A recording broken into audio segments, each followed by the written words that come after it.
زیادہ آپ نے سنا ہے وہ ہے فنا. فنا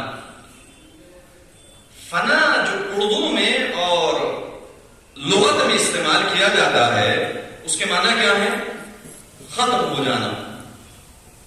فنا کا معنی ختم ہونا، جو عام معنی کرتے ہیں ختم ہو جانا، نابود ہو جانا.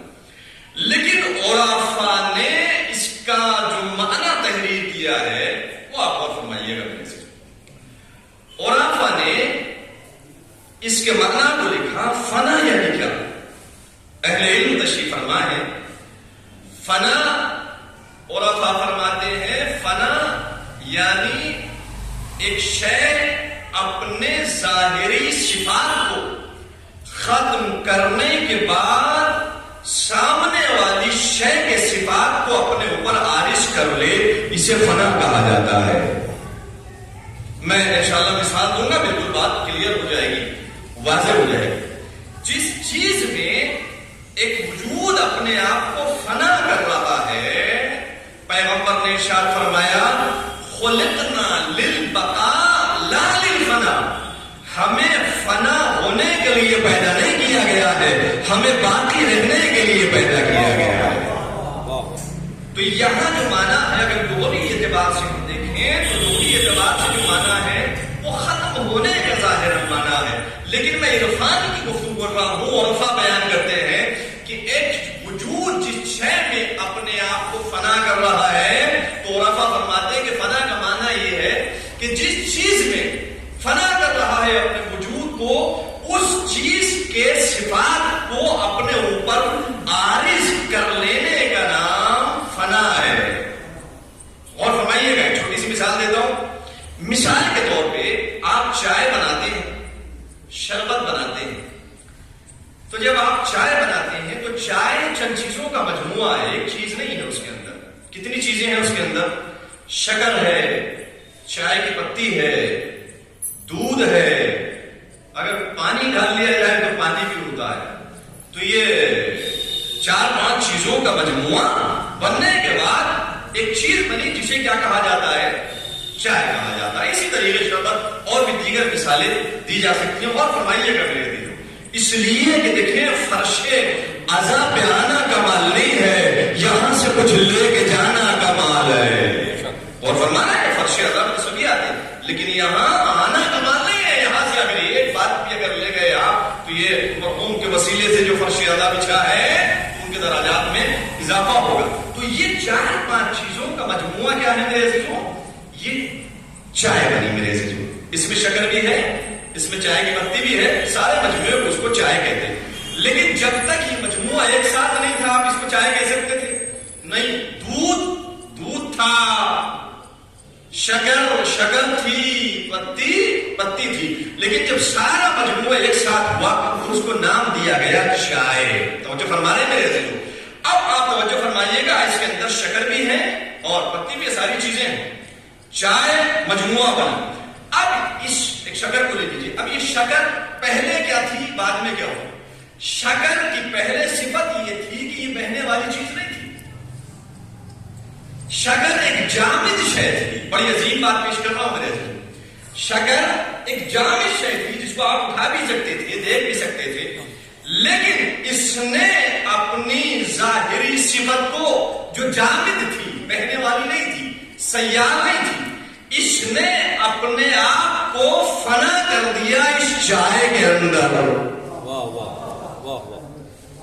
اور فرمائیے گا اس نے اپنی ذات کو فنا کر دیا اس چائے کے اندر. توجہ فرمائیے گا میرے دل. اب اس کو آپ شکر نہیں کہتے، کیا کہتے ہیں آپ؟ سب کو پورے مجموعے کو چائے کہتے ہیں یا نہیں کہتے؟ یعنی کیا مطلب؟ یعنی اس کے جو ظاہری صفت تھی، اس نے اپنی ظاہری صفت کو ختم کرنے کے بعد اس چائے کی صفت کو عارض کر لیا. بس اسی کو کیا کہا جاتا ہے؟ اسی کو فنا کہا جاتا ہے. فنا ہی میں بقا ہے. بھائی میں اہل علم کے درمیان گفتگو کر رہا ہوں. امروہا ایک اہل علم کی بستی ہے میرے عزیزوں. اگر یہاں ایسی باتیں سمجھی نہ جائیں تو پھر کہاں سمجھی جائیں گی؟ دیکھیے پہلے اس کی صفت کیا تھی؟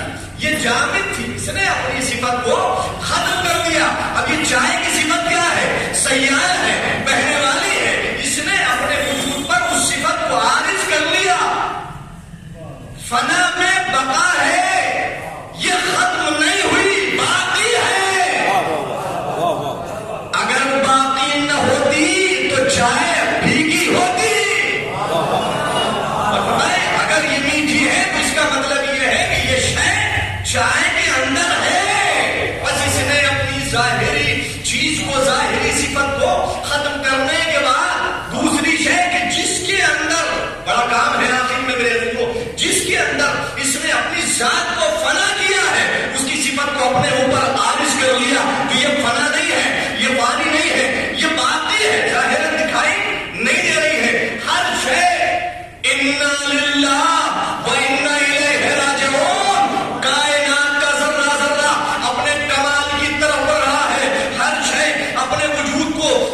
انشاءاللہ 20 منٹ میں گفتگو منزل اختتام تک پہنچ جائے گی. میں جہاں تک لانا چاہتا تھا وہاں الحمدللہ آپ کو لے آیا میرے عزیز.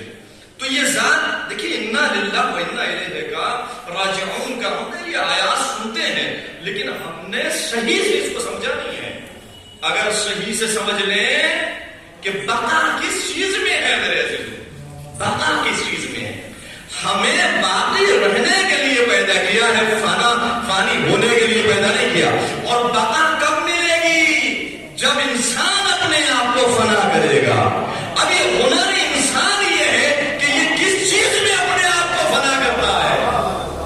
اور فرمائیے ہمارے یہاں دیکھیے سانسیں فنا ہو رہی ہیں, سانسیں ختم ہو رہی ہیں. یہاں 1 گھنٹہ آپ جو عزاخانے میں تشریف فرما ہیں, اس مرحوم کے وسیلے سے یہاں تک تشریف لے کے آئے ہیں, تو 1 گھنٹہ آپ کا فنا ہو رہا ہے, فنا ہو رہا ہے, ختم ہو جائے گا میرے. یہ 1 گھنٹہ یہ سانسیں آپ کی فنا ہو رہی ہیں. لیکن ہنر یہ ہے کہ انسان کس چیز میں اپنے آپ کو فنا کرتا ہے. بعض چیزیں ایسی ہیں کہ جو ہمیشہ باقی رہنے والی ہیں, بعض چیزیں ایسی ہیں کہ جو نابود ہو جائیں گی, ختم ہو جائیں گی. بس ہنر انسان یہ ہے کہ اگر چاہتا ہے کہ اس کو بقا ملے تو ایسے وجود میں اس وجود کو فنا کرے جو خود باقی ہو.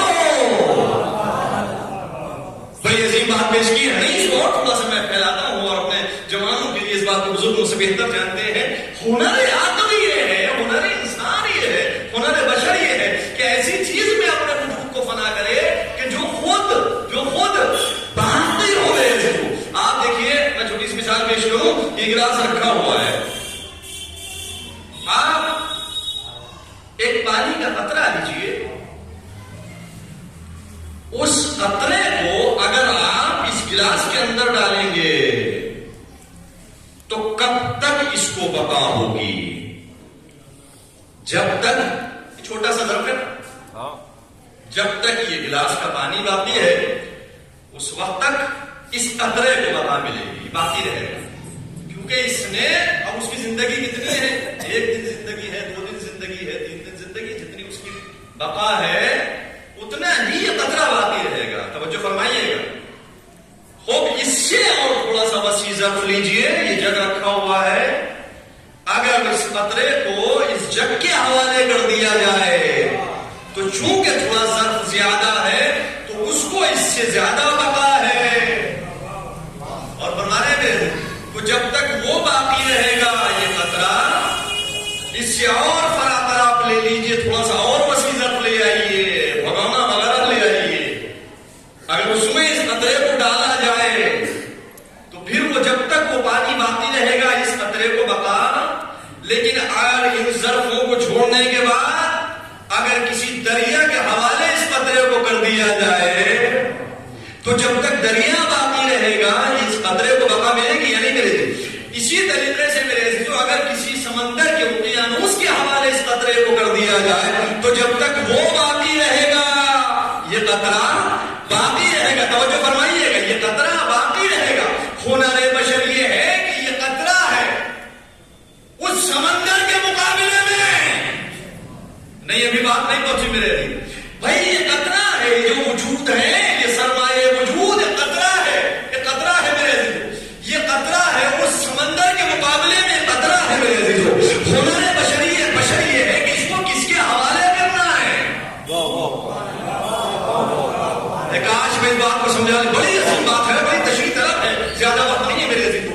یہ قطرہ ہے, یہ قطرہ ہے اس ذات کے مقابلے میں, اس سمندر کے مقابلے میں. ہنر بشر یہ ہے کہ اس کو کس کے حوالے کرتا ہے. کیا ایسے ظرف کے حوالے کرتا ہے کہ جو خود بھی ختم ہونے والا ہے. انا للہ و انا الیہ کا معنی کاش میں آپ کی خدمت میں سمجھا لے جاؤں. اس کا معنی کیا ہے بھئی؟ ہمارا مبدا بھی وہی ہے, ہمارا منتہا بھی وہی ہے. پروردگار یہ تو بڑی سخت منزل آ گئی, اس قطرے کو تجھ سے ملانا ہے, تیرے حوالے کرنا ہے. تیری ذات بڑی بے مثال, تو اپنے کمال کی بنیاد پر ہم تک نہیں آ سکتا, ہم اپنے نقائص کی بنیاد پر تجھ تک نہیں جا سکتے. تو مالک نہ تجھ تک جا سکتے ہیں نہ تو ہم تک آ سکتا ہے. یہ تیرے کمال کا تقاضا کہ تو ہم تک نہیں آ سکتا, یہ ہمارے نقائص کا تقاضا کہ ہم تجھ تک نہیں آ سکتے. مالک اس قطرے کو کیسے تیری ذات میں فنا کرتے کہ گھبرانے کی ضرورت نہیں ہے. ہم حکیم ہیں, مرض سے